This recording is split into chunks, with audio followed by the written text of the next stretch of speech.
Radio Grand Lac 92.1, le grand bain de la vie locale. Le jeu du mouvement, la chronique de Radio Grand Lac pour retrouver la joie du mouvement au quotidien avec Joe. Mesdames, messieurs, mesdemoiselles et mesdames, bonjour et bienvenue. Encore une fois, très heureux de vous retrouver ici sur Radio Grand Lac 92.1, votre radio, par cette belle journée et que vous écoutez évidemment avec plaisir, je l'espère. En tout cas, moi pour ma part, je vais tenter vraiment de vous éclairer aujourd'hui sur la définition d'un objectif. Oui, vous vous en souvenez bien sûr, je vous avais dit ça la dernière fois, cher public en délire.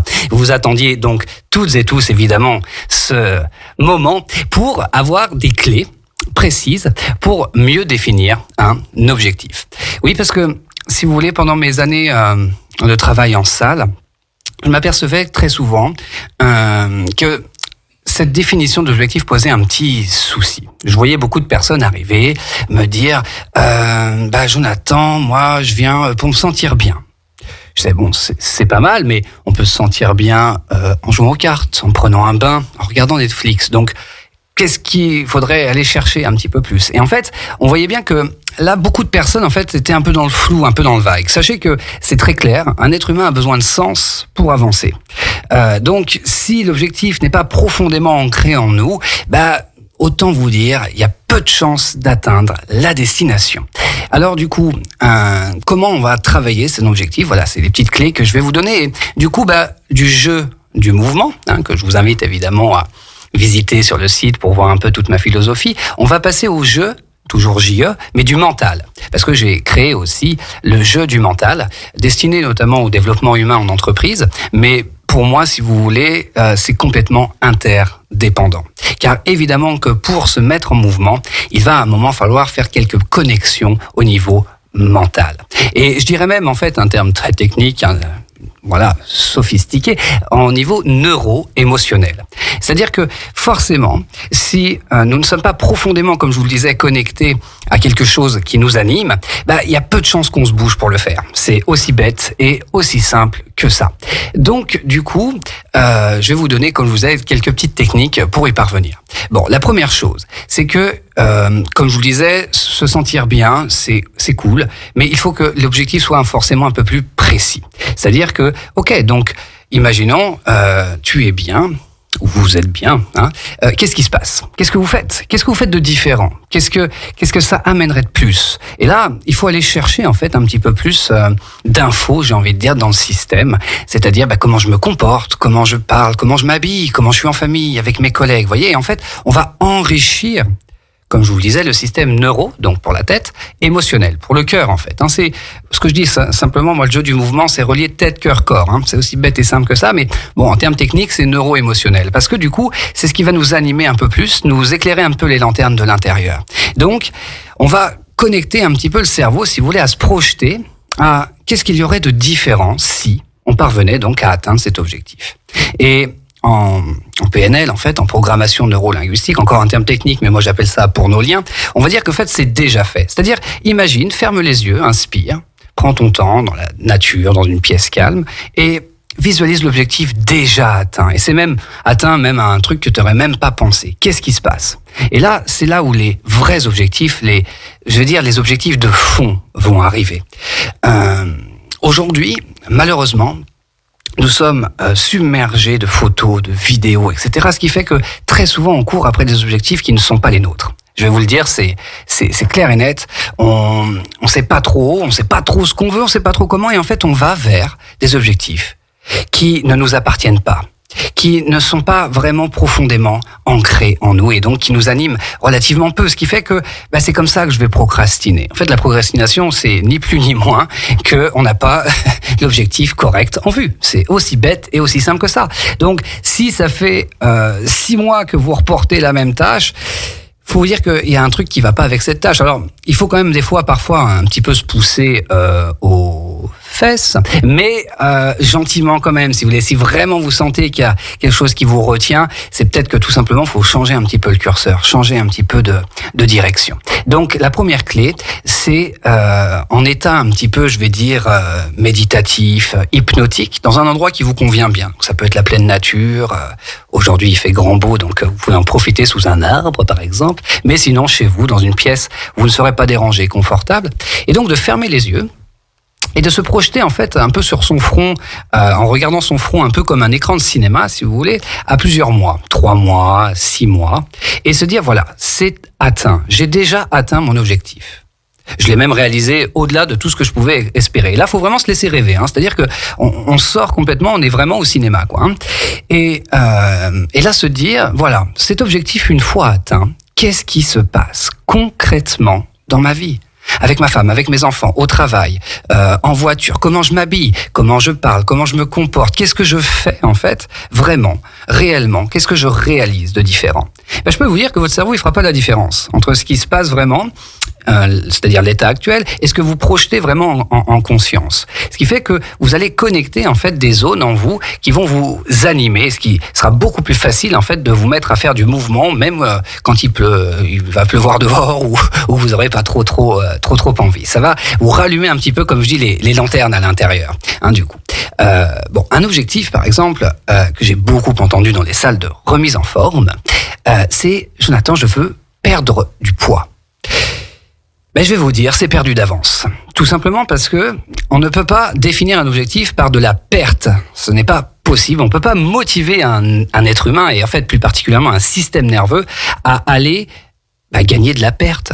C'est pas possible. Et vous voyez bien que ça n'a pas vraiment de sens. C'est comme vouloir arrêter de manger du chocolat, arrêter de fumer.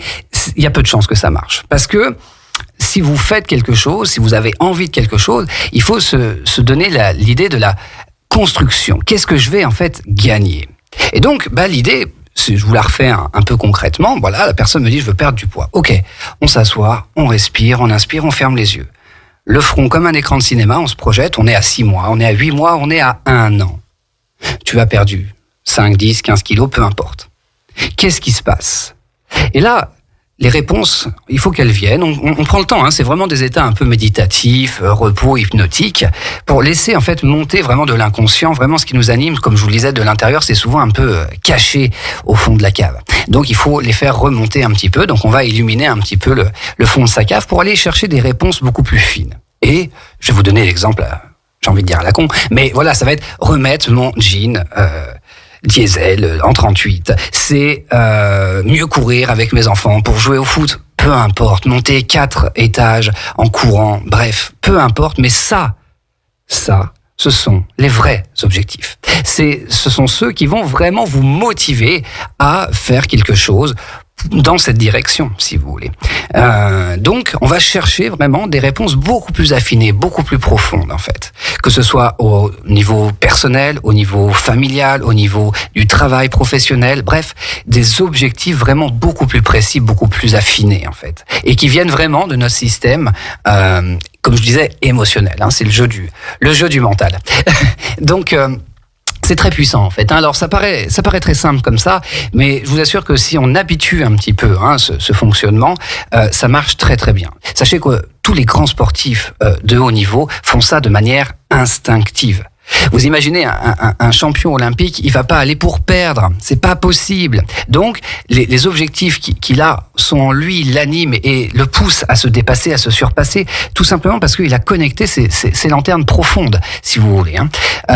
Et donc du coup, c'est cette idée que on se visualise. Le travail de visualisation fonctionne très très bien. La condition, c'est vraiment de le faire dans des états de calme, de respiration et de vraiment projeter. De vraiment arriver à se projeter. On peut aussi projeter des gens qui nous inspirent. Ça, c'est une autre technique.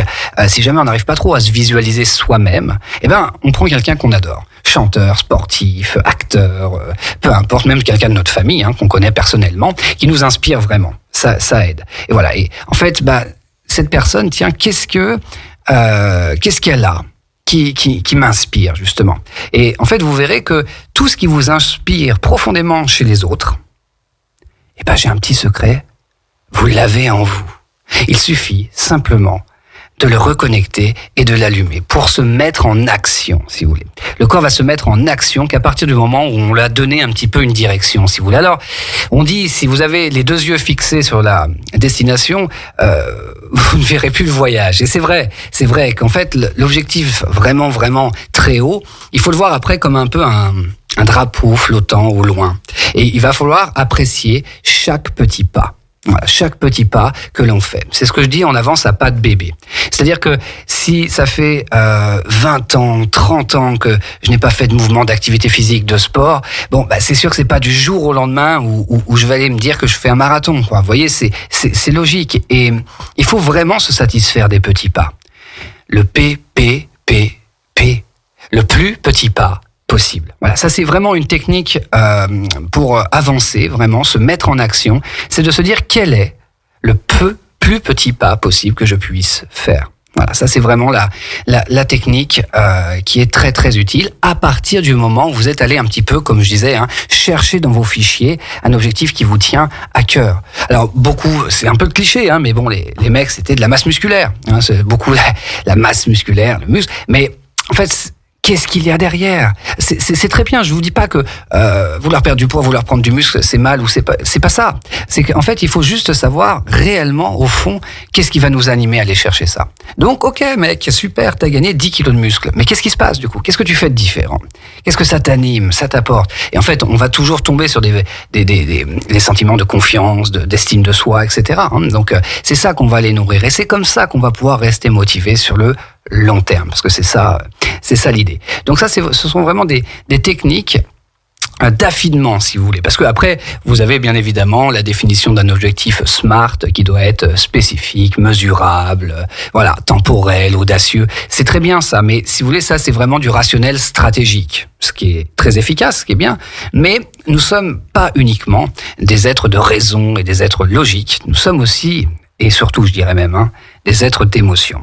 Et donc, c'est très intéressant, vous voyez, de passer par cette voie émotionnelle pour vraiment se connecter à des choses profondes. Parce que finalement, perdre du poids, ça peut être juste parce que je veux juste monter mes escaliers, c'est parce que je veux juste remettre une robe, remettre un truc. Enfin, vous voyez, et donc c'est vraiment ça l'objectif. Ce qui fait que finalement, il y aura peut-être pas autant qu'on croyait, il y aura peut-être pas. Enfin, vous voyez, c'est très important donc de vraiment savoir ce qui nous anime au plus profond. Voilà. Après, bon, ce qui est bien, c'est aussi d'intégrer la notion de contrainte. Parce que faire de la visualisation, si vous voulez, se projeter, c'est merveilleux, tout est beau. Et on peut vraiment aller très très loin dans le rêve. Mais après, c'est bien de réintégrer un petit peu les contraintes. Bon, ça, c'est une technique qu'on appelle Walt Disney en PNL. C'est-à-dire que, comme je vous le disais, je me projette dans mon rêve. Très loin, en état d'hypnose, méditation, j'ai respiré 5 minutes calmement et je suis dans un endroit qui me convient. Je me projette dans mon rêve où là, il n'y a plus aucune frontière. Matériel, économique, financière, bref. Et là, je fais vraiment tout ce que je veux. Donc là, je projette vraiment mon rêve, donc comme on le dit, Walt Disney. Ça, c'est la première chose. Et là, faut pas hésiter. Donc, au niveau physique, qu'est-ce que je voudrais ressentir, vivre, ressentir, etc. Comment serait ma vie ? Enfin bref, vous imaginez tout ce que vous voulez. Et là, comme je vous le dis, c'est vraiment très important. Il n'y a aucune frontières, barrières, argent, matériel, tout est là. Humain, enfin bref, tout est là. Ensuite, quand on revient un petit peu sur Terre, qu'on revient au moment présent du coup, on va lister toutes les contraintes justement. C'est justement, il va me falloir du monde. Ça, je connais pas, je dois apprendre. Ça va me coûter de l'argent. Ça va me coûter du temps. Ça va me coûter de l'énergie. Et bref, et là, c'est pareil, on n'hésite pas à bien affiner la liste sur un papier. Vraiment, on liste toutes les difficultés, les obstacles, les barrières qu'on va rencontrer pour atteindre ce fameux rêve. Quand on a fait cette liste bien détaillée, bien affinée, on va faire la troisième partie, qui va être donc celle que je vous disais tout à l'heure. Quel est le plus petit pas possible ? Quelles premières actions pourrais-je mettre en place ? Tiens, peut-être aller rencontrer cette personne qui a fait un peu ce qui m'anime, a tendu un peu vers cet objectif, peut-être la rencontrer physiquement, sur les réseaux, par un appel, etc., etc. Aller chercher donc des mentors, des personnes qui nous inspirent, lire des choses, se documenter sur ce qui nous inspire, et en fin de compte, mettre en place les plus petits pas possibles. Et surtout, la chose après, c'est que honorer vos petits pas. C'est-à-dire que la façon dont on se parle, bon, ça ce sera notre chronique, du coup, puisque je vois que l'heure est déjà là, c'est le dialogue interne. Parce que vous verrez que ce qui définit vraiment grandement les sportifs de haut niveau, c'est la manière dont ils se parlent. Et pour la plupart des êtres humains, généralement, on se parle mal. Et donc, du coup, il y a toute une technique, effectivement, où on va s'honorer, se dire, voilà, vraiment, là, je suis satisfait, je suis fier de moi, j'ai avancé, voilà. Même si je sais que je pourrais faire plus, même si je sais que mon objectif de rêve de Walt Disney qui m'a sorti, Joe, il est très loin. Mais c'est pas grave, en fait, puisque plus le rêve est grand, plus les premières marches sont importantes. Donc c'est ça qu'il faut comprendre. Voilà, messieurs, mesdames et mesdemoiselles et mesdames, la chronique Le Jeu du mouvement se termine. Vous pouvez bien sûr aller voir sur mon site lejeudumouvement.com pour avoir toujours un peu plus d'infos. Et je vous souhaite une très belle après-midi sur Radio Grand Lac, où je vous invite bien évidemment à rester puisqu'à 17h, vous retrouverez une commune. Et aujourd'hui, la commune mise à l'œuvre est Grésy-sur-Aix. Allez, bonne journée à toutes et à tous. À bientôt mes camarades.